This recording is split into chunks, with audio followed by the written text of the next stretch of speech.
So we all know that governments make laws, and universities, well, they're busy discovering new knowledge. But have you ever wondered what happens in that crucial space between a brilliant academic idea and a brand new law? Turns out there's a whole world of influence operating right there, often just out of sight. It's a question that really gets to the heart of how power works, doesn't it? There's this entire ecosystem of organizations whose whole job is to shape policy, and they often do it quietly, behind the scenes. So today, that's what we're going to dig into, who these players are and exactly how they do it.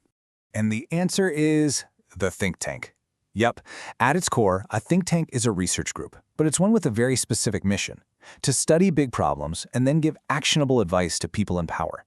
They don't actually write the laws themselves, but you can bet they often write the reports that the lawmakers are reading.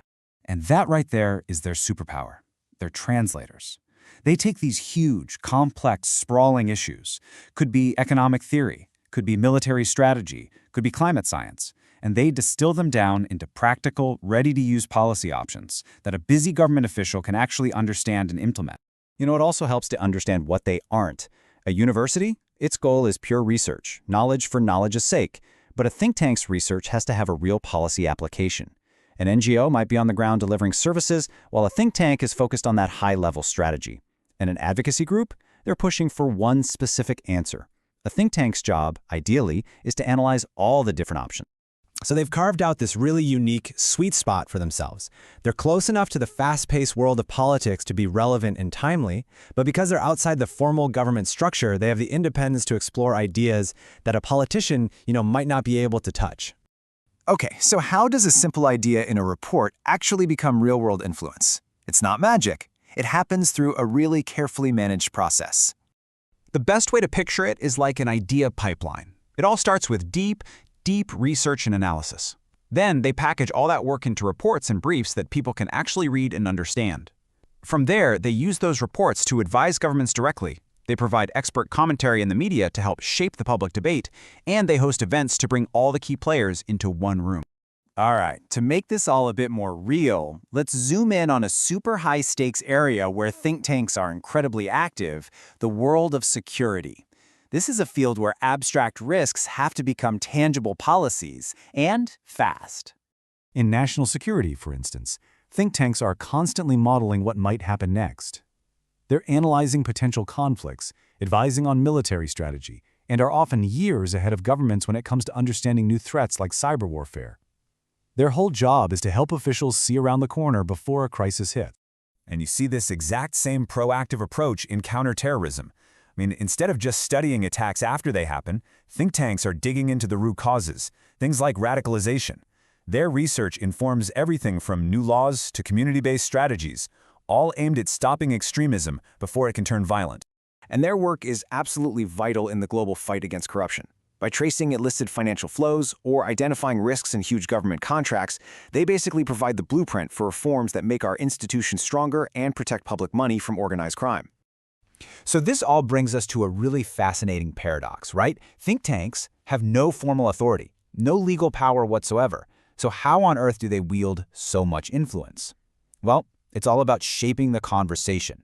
The real power is in framing the debate. By defining what the problem is in the first place, they get to control the starting point of the whole conversation.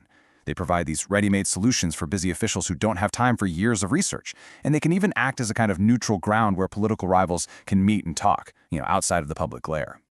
Okay, but with all that influence comes a huge responsibility. And for us, it means we need to have a toolkit for thinking critically about their work. Because let's be real, not all think tanks are created equal. First off, their affiliations are all over the map.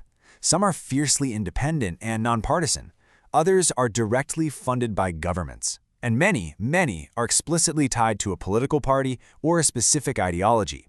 Just knowing that background is the first crucial step to understanding their point of view. So here are the big questions to ask. First, and maybe most important, who is paying for this research? Following the money trail almost always reveals potential motivations, or at the very least, gives you important context. Second, you've got to ask, who is this actually for? A public report that's meant for everyone is written very differently from a private briefing that's designed to persuade one specific politician. The audience always shapes the message. And finally, ask yourself this: is this work analytical or is it persuasive? Is it neutrally exploring all the options, or is it building a case for one specific outcome? It's absolutely crucial to know which one you're reading. So, at the end of the day, it all comes down to this one core idea: influence without authority. That, in a nutshell, is the essence of how a think tank operates in the world. I love this way of putting it. They may not be in the driver's seat of government, but they are very often the navigators, the ones drawing the maps and suggesting the routes for the people who are in power. And that's the thought I want to leave you with. The next time you read a headline about some new government strategy or a big international agreement, just take a second and ask yourself, who do you think might have written the very first draft? Chances are, a think tank was there right from the beginning.